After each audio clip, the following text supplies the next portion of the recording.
రాహుల్ గాంధీ అదేవిధంగా మా ప్రియాంక గాంధీ గారు అభివృద్ధి దానితో పాటు బడుగు బలైన వర్గాల గురించి ఎంతో శ్రమించారు. గాంధీ కుటుంబం త్యాగాలకు ఎన్నటికీ మర్చిపోరు. వైనాడ్ నుంచి ప్రియాంక గాంధీ పోటీ చేస్తే పెద్ద ఎత్తున విజయం సాధిస్తుంది. సామాజిక న్యాయం ప్రధాన ఎజెండాగా కాంగ్రెస్ పార్టీ మేనిఫెస్టోలో పెట్టింది.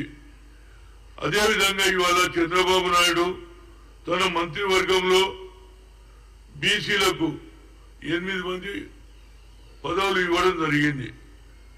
దీనికి నేను స్వాగతం పలుకుతున్నా. ఎందుకంటే ఓబీసీ ఎంపీస్ కన్వీనియర్ గా 11 ఏళ్లు శ్రమించి ఐఐటి ఐఐఎంలో అదేవిధంగా all India institute of medical sciences లో రిజర్వేషన్ తేగలిగినాం. అది సుప్రీంకోర్టు కొట్టేసిన తర్వాత కూడా సోనియా గాంధీ యూపీఏ చైర్పర్సన్ గా మన్మోహన్ సింగ్ గారికి చెప్పి ఆ బిల్లు పెట్టడం వల్ల ఇలా కొన్ని వేల సంఖ్యలో మహిళలు కానీ యువకులు కానీ ఈనాడు జీతాలు సంపాదిస్తున్నారు 1,00,000 పైన. అదేవిధంగా all India institute of medical sciences లో డాక్టర్లు కూడా అయ్యారు. అదేవిధంగా సామాజిక న్యాయం సోషల్ జస్టిస్ లో ఉన్నటువంటి ఎస్సీ ఎస్టీ ఓబీసీని సెపరేట్ గా OBC parliament committee, SC parliament committee, అదేవిధంగా మరి 3 పార్లమెంట్ కమిటీలు చేయడం, అది ఎన్డీఏపీ అది ఓబీసీ కమిటీ ఆనాడు ఉన్నటువంటి సోనియా గాంధీ యూపీఏ చైర్పర్సన్ గా చేయడం జరిగింది. అదేవిధంగా ఇందిరాగాంధీ కుటుంబం త్యాగాల కుటుంబం. కాంగ్రెస్ పార్టీ కూడా బీసీలకు ప్రాధాన్యత ఇస్తుంది. ఎన్నికల మేనిఫెస్టోలు కూడా పెట్టాం మేము. అదేవిధంగా ఎన్డీఏ ఈనాడు ప్రభుత్వంలో వచ్చింది కాబట్టి నితీష్ కుమార్ కూడా ఎన్డీఏలో పార్టీ, అదేవిధంగా చంద్రబాబు కూడా అందులో పార్టీ. కనుక నాది ఒక రిక్వెస్ట్ ఉంది.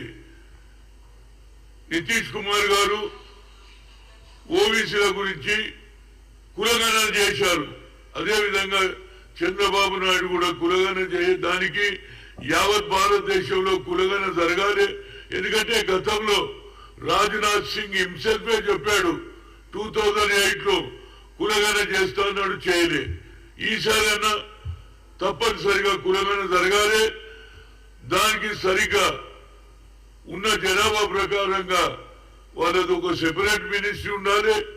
అదేవిధంగా వారికి సరి అయిన న్యాయం జరగాలంటే కులగణన జరుగుతూనే జరుగుతుంది. దీనికి చంద్రబాబు నాయుడు గారు తప్పనిసరిగా ప్రయత్నం చేయాలని కోరుతున్నా. అదేవిధంగా చంద్రబాబు నాయుడు యువజన ఎన్ఎస్ఏలోకి వెళ్ళి యూత్ కాంగ్రెస్ నుంచి అంచెలంచెలుగా 4వసారి ముఖ్యమంత్రి కావడం, గతంలో 2-3 సార్లు అయ్యాడు, ఇప్పుడు 4వసారి అయ్యాడు.